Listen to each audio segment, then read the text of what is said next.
even when you see how the game is transpiring and the Saints are scoring and Todd Bowles as well. Let me put him in there with the terrible game plan as well. When you see the game playing out the way it was playing out, the offensive line was getting whooped. And I know Jeff don't like to hear that, but they were getting whooped by Cam Jordan, Marcus Davenport, That's a fact. Hendrickson. They were getting rushed with 4. And then you look on the other side, and Todd Bowles continuing to be aggressive, and Drew Brees is getting the ball out of his hands in 1.2 seconds. Place a man, rush 4, and let guys do what they do. B.A. doesn't need to say another player's name in the press conference. He doesn't need to say another player's name all week. Give them a better plan, see if they can execute it, and then you can run into them if they don't execute that game plan the right way. But that was a terrible game plan by the Tampa Bay Buccaneers. Go ahead, Jeff. Yeah, BA's high, man. This doesn't make any sense, right? If you look at Tom Brady for his entire career, bro, his entire career, if you move this cat off the spot, he's a different guy. In the wins this year, Greeny, they've had 4.5 pressures. They win the game. 13 pressures, they lose the game. They had 19 the other night. Why are we looking at if Mike Evans is the number 2 read, you ain't never getting there, bro, because all the pressure. Hendrickson had 3 sacks in 3 consecutive plays. I mean, are you freaking kidding me, dude? I mean, this ain't Lawrence Taylor, bro. This is an offensive line that played like trash. We're getting whooped, and there was no adjustment of let's get the ball out of our hand and some check downs and let players go make plays. We still want to drop back 5 steps, 7 steps, and let it go. Okay, well, that's on you then, B.A. Like, don't put this thing on one guy. And to Swagu's point, man, they all played like trash. We win as a team, lose as a team. Don't be dividing by saying Evans is open. I mean, seriously, bro? Open for who? I mean, I don't even get it. That was a ridiculous comment.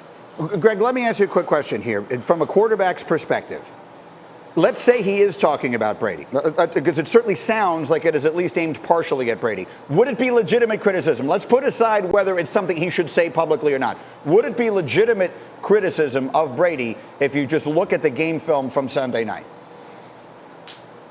Well, the fact that you can't play quarterback by yourself, and as good as Tom Brady is, he's the GOAT, best ever. He cannot elevate everyone around him. Let's consider the source here. I mean, Bruce Arians trying to support his staff. He's got to deflect, and he's got to, heaven forbid, he takes blame, and Byron Leftwich takes blame for the atrocious plan. I agree completely with what both Swagu and what Jeff said, because it was awful. Now, Brady, certainly, he shares some of the burden, because this is a guy that over the course of his career, like Jeff said, he doesn't play well when he's put under duress. He didn't make good decisions. I thought he predetermined a few too many times, and he also just looked lethargic. It just didn't look like there was any energy. There wasn't any level of emotion that we need to see from him to kind of crank that offense into gear. It was too little too late. It was a really bad performance. And I think that Tom Brady has shown this year the ability to bounce back. He was criticized early. I expect him to play really well in their next game. So I'm not that concerned big picture, but I really don't like the rhetoric that Arians used to come down on his players when, frankly, first person he needs to criticize is himself with the pathetic plan he put forth. Yeah, we're going to talk much more about this game with Dan Graziano. There's one other name that has not been mentioned in this conversation yet that maybe is a factor, and if not, might become one. Well, Antonio Brown, right? I mean, they bring in this wide receiver that the quarterback wants, that the coach is on record saying he didn't want back in the offseason, and you bring him into a situation that's obviously still not all the way settled. The Buccaneers are loaded with talent. We have seen them play like one of the best teams in the league, but it's still a situation where the pieces are coming together and it isn't all the way clean all the time. It's possible that adding Antonio Brown to this mix where the wide receivers already aren't getting the targets and the catches that they want to get could cause more problems than it solves going forward. Okay, there, obviously, as you can tell, we have a lot to say about that game, and we will as we continue. But let me move on to a few other things here. Dan Graziano, let's run the hurry up because there's a lot of news out there. It starts with Christian McCaffrey. What's the story? Finally back from injury, plays a great game, hurts his shoulder on the final play of the game. Matt Rule, the Panthers coach, said yesterday he's day to day, but there is concern about the possibility that he will have to miss this week's upcoming game and possibly some more. So a difficult injury year for McCaffrey gets more difficult. In Dallas, they finally played a good game on offense with Garrett Gilbert at quarterback. But Stephen Jones, executive vice president, said yesterday the team expects to go back to Andy Dalton as the starter once he's able. Remember, Dalton had a concussion, then he was placed on the COVID list. The Cowboys are on bye this week. So it's possible that Dalton could be cleared to go in Week 11 when they return. And then what do we got? NFL owners meeting. Oh, yeah, NFL owners meetings. That's right. I'm sorry. They have a discussion today. They're going to talk about 2 rules proposals. One would incentivize teams to develop minority coaches and executives that are hired by other teams as head coaches or GMs. You'd get additional compensatory picks at the end of the 3rd round if you did that. They're also going to talk about the possibility of a 16-team playoff field if further games have to be canceled as a result of COVID. Very quickly on that, I mean, how likely is that? If we're talking about significant cancellations, then we would get an extra playoff team. That I didn't get enough attention, I thought, yesterday. Cancellations of significant games that have playoff impact. And also, if they have to add an extra week of regular season games, they don't want the teams that get the bye to have too much time off, so nobody would get a bye. So it is possible we will have 8 teams in each conference in the playoffs this year.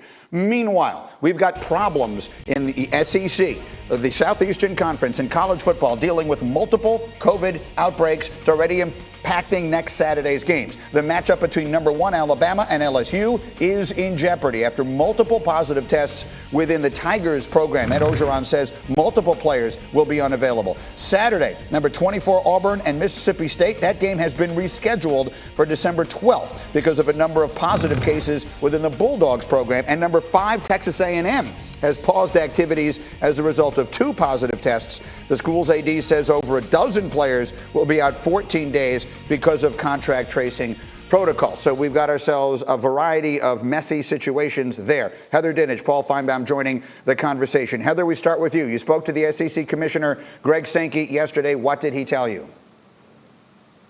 He told me, Greeny, that they are continuing to move forward. They can't just throw their hands up in the air and not continue to try. But he said as disruptions occur, they have to continue to react. And one way that they will do that is to continue to discuss the possibility of using December 19th, which is the date of the SEC Conference Championship game, as a potential makeup date for other cancellations. Now, they haven't decided that yet. The athletic directors meet today. They will talk about it in a regularly scheduled weekly meeting. If at some point they all agree to do that and the presidents and chancellors agree to do that, that could be used as a makeup date to provide some more flexibility. But also they would have to determine, obviously, their division winners ahead of time. Paul, put this in perspective for us. What does it mean? It means that this league, which has done so well, is really struggling like the whole country is. However, Greeny, as you move forward in terms of the bigger picture, Heather said the SEC championship and the college football playoff, I'm not sure it's going to be that significant unless you start seeing massive amounts of game. If the season ended today, Alabama would meet Florida for the SEC title. And if Florida won that game, assuming they win out and have games to play, then they would very likely be a playoff team, as Alabama would. So at the moment, it's not a complete panic, but it was a grim couple of hours yesterday for the SEC. Heather, you've been saying over and over again on this show, when I ask you how many games does a team have to play, you keep saying, tell me how many games anybody is going to wind up playing. That feels like the theme of the moment, doesn't it?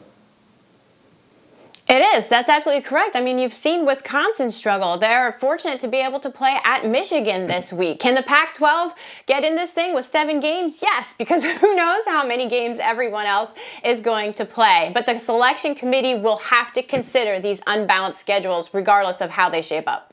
Paul, super quickly, does this mean better or worse chance of the SEC getting 2 teams in? I think it's all dependent on Florida, Greeny. If Florida can run the table and beat Alabama, I think there goes the SEC with 2. Now, the problem is what happens if Notre Dame loses to Clemson? Then you have a real conundrum with Ohio State sitting there going, we're in, aren't we?